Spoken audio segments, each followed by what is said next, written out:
Hi, this is the Garden System speaking, and I wanted to make a video inspired by a comment I got on another video, and it was referring to disorganized systems.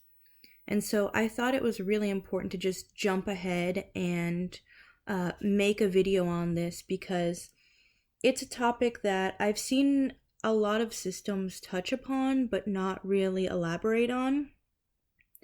And I thought it would be really good to go in depth with.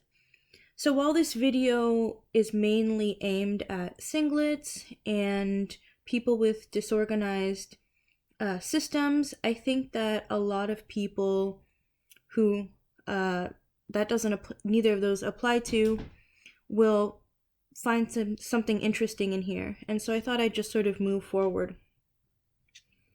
And so I think even systems that this might not really be a big issue for, I think when they hear disorganization as it applies to a system, they probably have a very good idea of what I'm talking about. And so for some of us, or potentially many of us, there's not a lot of research on DID or OSDD out there. Our day-to-day functioning can be very impaired by system disorganization, which can look like a variety of things that aren't limited to, but including child alters taking over, alters fighting about important decisions and communication, and alters making decisions that the rest of the system doesn't agree with. And so I think while these might kind of sound like simple issues, for those with disorganized systems, I think many of you may understand what that looks like and what kind of behavior that can look like and how that can be incompatible with social norms and expectations in a way that can be really life disrupting. So I think a good example of this is how I've heard multiple say that they have no social life, that they spend a lot of time alone. And as you can imagine, being in a position where your system is disorganized and it takes a long time to make decisions, or there is the potential for a child alter to take the front, it is very easy to find yourself in a bad situation, or with people who potentially believe your behavior is driven by malicious intent, or any number of situations, but it can ultimately result in things that are not good for the system or the person's life. I've read about multiples finding themselves in dangerous situations, being sexually assaulted, being fired from jobs, etc., because of actions that resulted in system disorganization. And I think the hardest part about all of this is that singlets see this behavior, as intentional, as coming from one person, and that in the majority of spaces, that lack of ability to conform is often characterized or framed as a willingness to be abused. This person isn't willing to sort of communicate on a normal level, so I guess, they just want bad things to happen to them. And I think this is definitely where a form of ableism specific to DID and potentially CPTSD or even BPD comes into play. And unfortunately, I don't see a lot of advocacy around this, but nonetheless, here we are. In particular, I think the sort of dependency that is necessary for a child, or specifically a child alter, to function, even for a few minutes or an hours, would require that people around them are empathetic to them and their needs. And the majority of people are not.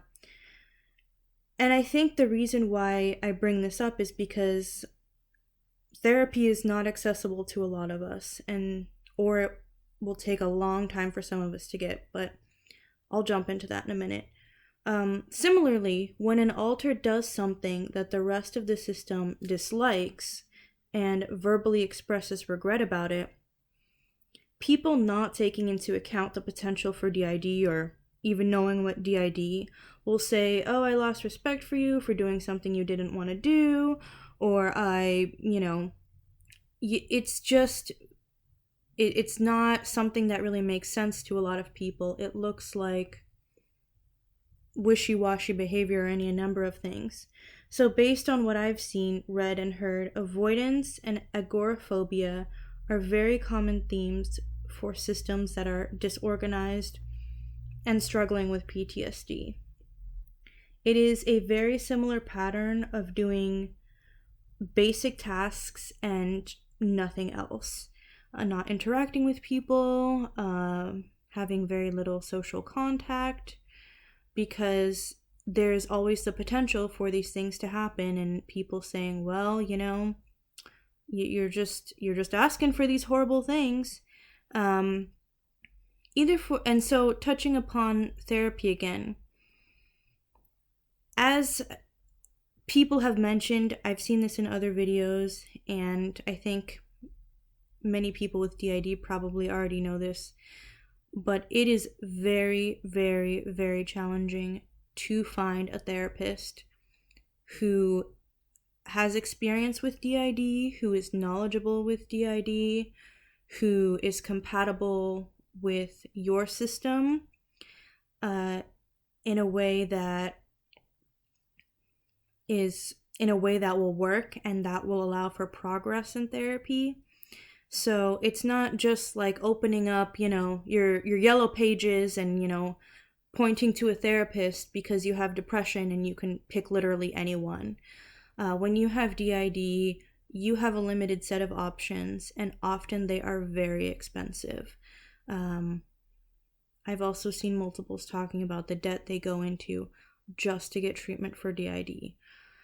So if there are any multiples watching this, specifically who have disorganized systems, know you are not alone, and know you are not deserving of any horrible treatment you receive because of your disorganized system.